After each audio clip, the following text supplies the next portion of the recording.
Hello, everyone, and welcome back to the Texas Podcast. I am your host, Gabe, and today we'll be talking about the Long Expedition. The Long Expedition was an 1819 attempt to take control of Spanish Texas by filibusters. It was led by James Long and successfully established a small independent government known as the Republic of Texas. This republic was very different from the Republic of Texas created by the Texas Revolution in the 1830s. The expedition crumbled later in the year as Spanish troops drove the invaders out.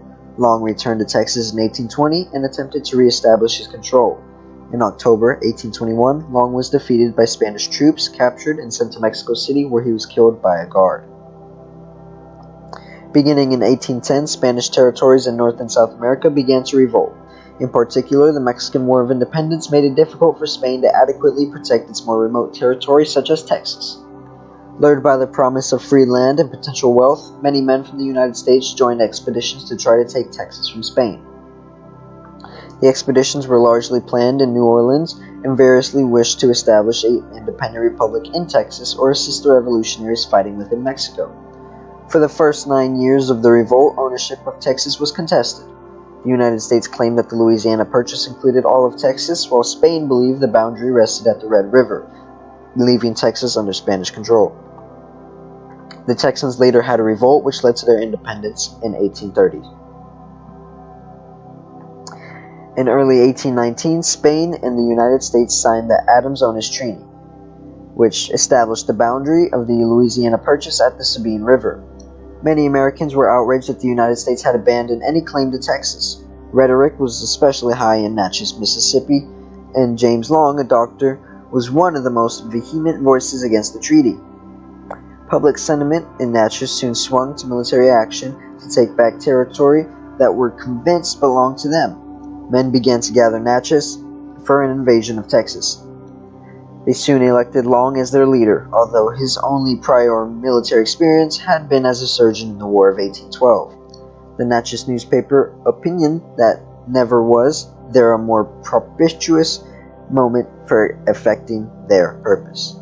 By the end of June, Long had received pledges for over 500,000 and about 200 men, including James Bowie and Ben Milam, who they had gathered for the expedition. Eli Harris led 120 men across the Sabine River to Nacogdoches. Long followed 2 weeks later with an additional 75 men. On June 22nd, the combined force declared a new government, with Long as president and a 21-member Supreme Council. The following day, they issued a Declaration of Independence modeled on the United States Declaration of Independence. The document cited several grievances, including Spanish rapacity and odious tyranny. It promised free religion, freedom of the press, and free trade. The council also allocated 10 square miles of land to each member of the expedition and authorized the sale of additional land to raise cash for the fledgling government. Within a month, the expedition had grown to 300 members. The new government established trading outposts near Anahuac along the Trinity River and the Brazos River. They also began the first English-language newspaper ever published in Texas.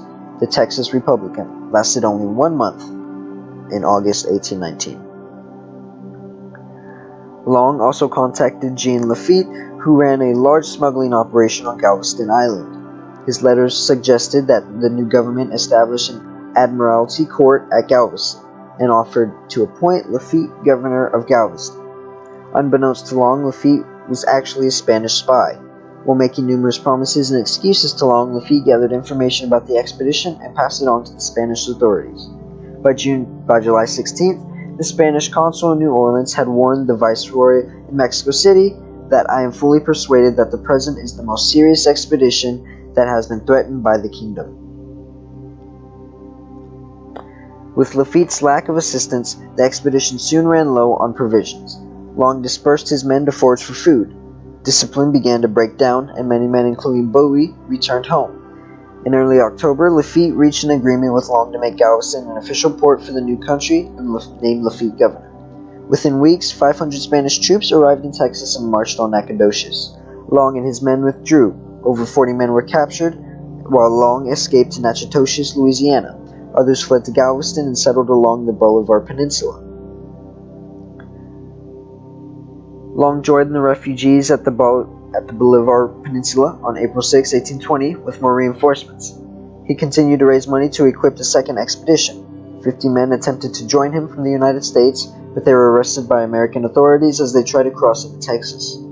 The men who had joined Long were disappointed that they pay in scrip, and they gradually began to desert. By December 1820, Long commanded only 50 men. With the aid of Ben Milam and others, Long revitalized the Supreme Council. He later broke with Milam, and the expedition led an uncertain existence until September 19, 1821, when Long and 52 men marched inland to capture Presidio La Bahia. The town fell easily on October 4th, but 4 days later, Long was forced to surrender by Spanish troops under the command of Lieutenant Colonel Ignacio Perez. He was taken prisoner and sent to Mexico City, where about 6 months later he was shot and killed by a guard, and reportedly bribed to do so by Felix Jose Tres Palacios. That is all for the Long expedition. I hope you all enjoyed. I'll see you on the next one.